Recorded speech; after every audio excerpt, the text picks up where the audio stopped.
Astro দিশা 2024 প্রায় শেষের দিকে, অর্থাৎ নতুন বছর আসা শুধু সময়ের অপেক্ষা কয়েকটা দিনের তফাৎ মাত্র। প্রত্যেকেই উৎসুক যে আগামী দিন কেমন হতে চলেছে, অর্থাৎ ভালো কি খারাপ, কতটা খারাপ বা কতটা ভালো। সকলেরই ইচ্ছে থাকে যে ভবিষ্যৎকে যদি খানিকটা জেনে যাই তাহলে এক্ষেত্রে আমাদের অনেক বেশি সুবিধা হবে ডিসিশন নেওয়া বা কাজ করার ক্ষেত্রে। তো অনেকেই অলরেডি প্রেডিকশন শুরু করে দিয়েছেন যে কামিং ইয়ার 2025 এইরকম যাবে, ওই রকম যাবে, বিভিন্ন। আমরা আজকে সেই আলোচনায় ঠিক যাচ্ছি না, সেই আলোচনা শুরু করব নেক্সট এপিসোড থেকে। কিন্তু আজকে যেটা আলোচ্য বিষয় সেটা হলো যে এই যে প্রেডিকশন গুলো হয় কি দেখে হয়, এটা সম্পূর্ণ দেখা হয় গোচর দেখে, ট্রানজিট। এই গোচরে সব সময় সমস্ত প্ল্যানেট গুলো কিন্তু মুভ করছে।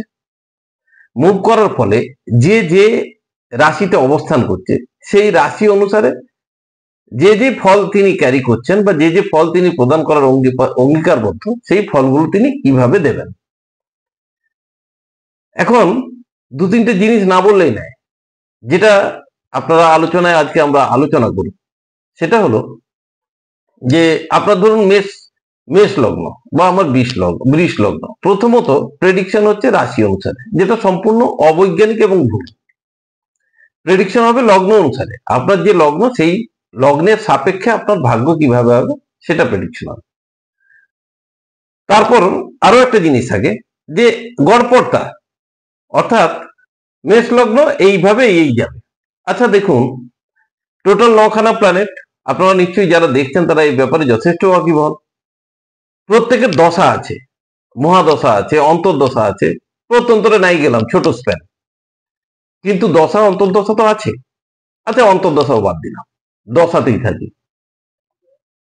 তো এই 9খানা দশা, রবি থেকে শুরু করে শনি পর্যন্ত, এই যে 9খানা দশা রয়েছে, প্রত্যেকটি গ্রহের আলাদা আলাদা দশা।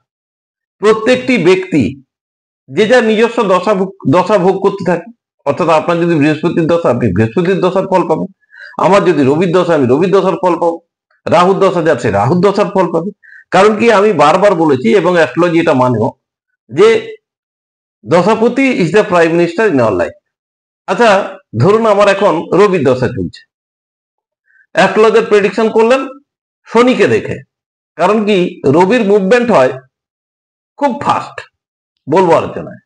তো আজকে আমরা ডিসকাস করব যে গোচর আপনারা কিভাবে দেখবেন এবং কিভাবে মেলাবেন, যাতে আপনি আপনার ভবিষ্যৎ আরো ভালোভাবে সিদ্ধান্ত নিতে পারেন বা সঠিক পদক্ষেপ নিয়ে সময় ভালো কি খারাপ সেই মতো আপনি চলতে পারেন।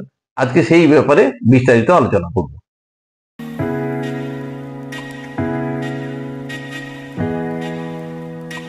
নমস্কার, অ্যাস্ট্রো দিশায় আপনাদের সবাইকে স্বাগত জানাই। আমি বিশ্বজিৎ। আজকে আমরা গোচর নিয়ে আলোচনা করব। আচ্ছা, একটা প্রেডিকশন হয়, সেটা হলো আপনার আজকের দিনটি কেমন যাবে। খুব পপুলার অনুষ্ঠান, বিভিন্ন জায়গায় হয়, পার্টিকুলার কোনো একটা চ্যানেলে হয় বা একটা প্রোগ্রামে হয় তেমন না, বিভিন্ন জায়গায়, মাঝিতেও দেখা যায়, সমস্ত জায়গাতে। আপনার আজকের দিনটি কেমন যাবে, কি দেখে প্রেডিকশন হচ্ছে? প্রেডিকশন হচ্ছে চন্দ্রকে দেখে। চন্দ্র আমাদের মনের কন্ট্রোলার। তো মনের কন্ট্রোলার, তাকে দেখে একটা প্রেডিকশন হয়। কেউ কেউ বলবেন যে এটা মিললো না, কেউ কেউ বলবেন মিললো, আর এটা বাস্তব, সবার ক্ষেত্রে মিলবেও না। তার কারণ কি, এই প্রেডিকশন গুলো একটা গড়পড়তা এভারেজ প্রেডিকশন করা হয় যে চন্দ্র অমুক লগ্নের সাপেক্ষে অমুক পজিশনে বসে হয়েছে, তমুক পজিশনে বসে, তো আজকের দিনটা এরকম যেতে পারে। কিন্তু মিলবে কাদের ক্ষেত্রে আর অমিল বা কাদের ক্ষেত্রে, এখানে মেলা অমিলার ক্ষেত্রে দু একটা জিনিস বলে রাখি। চন্দ্র প্রত্যেক দিন অন এন অ্যাভারেজ, প্রত্যেক দিন প্রতি 24 ঘন্টায় এক একটি নক্ষত্র চেঞ্জ করেন। এবারে নক্ষত্র চেঞ্জ করা মানে প্রত্যেকটি অবস্থান চেঞ্জ হচ্ছে, অবস্থান চেঞ্জ হওয়ার সঙ্গে সঙ্গে তার পজিশন চেঞ্জ হচ্ছে। অর্থাৎ প্রত্যেকটি লগ্নে বা রাশিতে তিনি ওই সোয়া দুদিন অবস্থান করেন। তো এর মধ্যে ভাগ্যও পাল্টাচ্ছে। কারণ কি, যদি যাদের চন্দ্রের দশা চলছে, মহাদশার কথা বলছি বা অন্তর্দশার কথা বলছি, যাদের চন্দ্রের দশা বা অন্তর্দশা চলছে, তাদের ক্ষেত্রে দেখবেন ফ্রিকুয়েন্টলি চেঞ্জ হতে থাকে ভাগ্য। আজকে যেটা আপনি সিদ্ধান্ত নিলেন কালকে ওটা ক্যান্সেল করে দিলেন, বা কালকে যেটা ক্যান্সেল করেছিলেন আজকে মনে হলো যে না ওটা ঠিক আছে। হয় কারণ কি, যেহেতু চন্দ্র ফ্রিকুয়েন্টলি জায়গা চেঞ্জ করছে, সুতরাং সেক্ষেত্রে এই জিনিসটা হয়। আবার দেখুন রবির ক্ষেত্রে, যাদের রবির দশা বা অন্তর্দশা চলছে, রবির ক্ষেত্রে খেয়াল করুন প্রতি মাসে এক একটি ঘরে তিনি অবস্থান করছেন, 12 মাসে 12টি ঘর। তার মানে কি, ভাগ্যগুলো ঠিক সেভাবেই ট্রানজিটে চেঞ্জ হতে থাকবে, অর্থাৎ লগ্নের সাপেক্ষে সেগুলো চেঞ্জ হতে থাকবে। আবার শনিকে যদি দেখা যায় এক একটি ঘরে 2.5 বছর অবস্থান করছেন, তার মানে আড়াইটি বছর দিয়ে এক জায়গায় অবস্থান করছেন, মাত্র নক্ষত্র 3টি নক্ষত্র, অর্থাৎ 13 ডিগ্রি 13 ডিগ্রি 13 ডিগ্রি 20 13 ডিগ্রি 20, আর যতটা থাকছে আর একটা নক্ষত্র। তো এক্ষেত্রে ভাগ্য মোটামুটি একটা স্থিরতা নিয়ে চলে, অর্থাৎ সিদ্ধান্ত যেটা চলে, বা খারাপ হোক বা ভালো হোক যাই চলে, একটা লম্বা টাইম ধরে ভোগ করতে হয়। এইবারে প্রেডিকশনের ক্ষেত্রে যখনই প্রেডিকশন হয়, কোনো অ্যাস্ট্রোলজার যখন প্রেডিকশন করছেন যে এবছর মেষ রাশির অমুক যাবে, প্রথমত আগেই বলেছি যে রাশি হয় না, লগ্ন।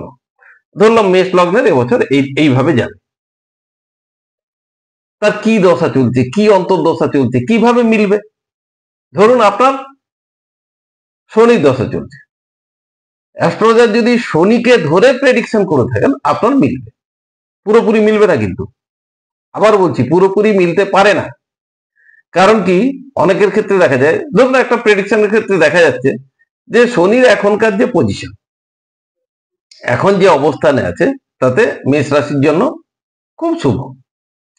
কিন্তু কোন এক ব্যক্তির শনির দশা চলছে, অর্থাৎ শনির মহাদশা চলছে, কিন্তু তার জন্য শনি কিন্তু ভীষণ ক্ষতিকর পজিশনে ছিলেন, অর্থাৎ শনির দশা বা অন্তর্দশাতে তিনি বিভিন্ন প্রকার লস বা সম্মানহানির মুখোমুখি হবেন। যখন ঠিকুজি বা কুষ্ঠিতে ওই যোগটা আছে, তখন শনির ট্রানজিট তার ভাগ্য তো পাল্টাতে পারবে না। যদি ট্রানজিট ভাগ্য পাল্টে দিত, বা গোচর যদি ভাগ্য পাল্টে দিত, তাহলে তো ঠিকুজির দরকারই ছিল না, জন্মের সময়ের দরকার ছিল না, শুধু গোচর দেখে বলা হতো। তা হয় না, আভাস পাওয়া যায় যে ঠিক কেমন যাবে। যেমন আমি বলি যে শনির দশা চলছে, শনি এখন ভালো দেবে বলছে মেষ লগ্নের জন্য, তাহলে যার খারাপ সে কি খারাপ পাবে না ভালো পাবে? এক্ষেত্রে সে খারাপটা একটু কমে যাবে, অর্থাৎ যে খারাপটা ঠিকুজি বা কুষ্টিতে ছিল সেটা একটু কমে যাবে। কিন্তু যাই হোক না কেন তার ক্ষেত্রে এটা মিলবে। কিন্তু যদি আপনার বৃহস্পতির দশা চলে, বা মঙ্গলের দশা চলে, বা রাহুর দশা চলে, কিছু মিলবে না, কিছুই মিলবে না। আপনি দেখছেন, আমিও দেখছি, দেখছি খুব সুন্দর লাগছে, বাহ, এই 2-3টা মিলে গেল। দেখুন যখন প্রেডিকশন হয়, 2-4টে কথা এমন থাকে অ্যাস্ট্রোলজারদের, যে কথাগুলো সকলেরই মেলে। আমি একটা যদি বলি যে আপনি খুব ভালো মানুষ, এবছর অনেকের দ্বারা আপনি আঘাত পাবেন। আচ্ছা, কে আঘাত পাবে না? 1 বছর ধরে যদি একটা মানুষ লাইফ লিড করে, সে আঘাত যে কোনো জায়গায় পেতেই পারে, সে মানসিক হতে পারে, শারীরিক হতে পারে, যে কোনো ভাবে হতে পারে। সুতরাং এখানে মেলানোর কোনো ভূমিকা নেই। আর প্রত্যেক মানুষেরই দেখবেন ভালো বললে খুব ভালো, দারুণ লাগে। যখনই তাকে বলা হয় যে সাবধান হও, তোমার খারাপ সময় আছে, ও উল্টে পেছনে গিয়ে বলবে অ্যাস্ট্রোলজার বাজে। কারণ কি, ম্যাক্সিমাম মানুষ অ্যাস্ট্রোলজিটা দেখে স্বপ্ন দেখার জন্য। হয়তো এটা খারাপ লাগবে, বাট এটা বাস্তব। এটা পরের এপিসোডে আমি আলোচনা করবো ঘটনাগুলোকে, কিন্তু আজকে যেটা বলছি ট্রানজিট। এই ট্রানজিট যখন আপনারা দেখবেন, ট্রানজিট দেখতে হবে আপনাদের নিজস্ব দশা কি চলছে, মানে মহাদশার কথা বলছি, বা অন্তর্দশা যদি জানেন আরো ভালো।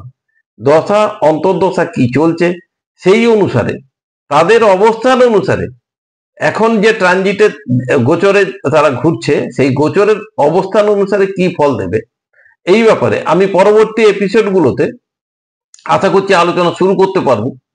এবং এক একটি দশা নিয়ে, অর্থাৎ চন্দ্রের দশা, রবির দশা, মঙ্গলের দশা, প্রত্যেকটি প্ল্যানেটের বা প্রত্যেকটি গ্রহের দশা নিয়ে, যাদের মহাদশা বা অন্তর্দশা যা যা আছে, সেই অনুসারে আমি গোচরকে দেখে প্রেডিকশন করার চেষ্টা করব, যাতে আপনারা উপকৃত হন।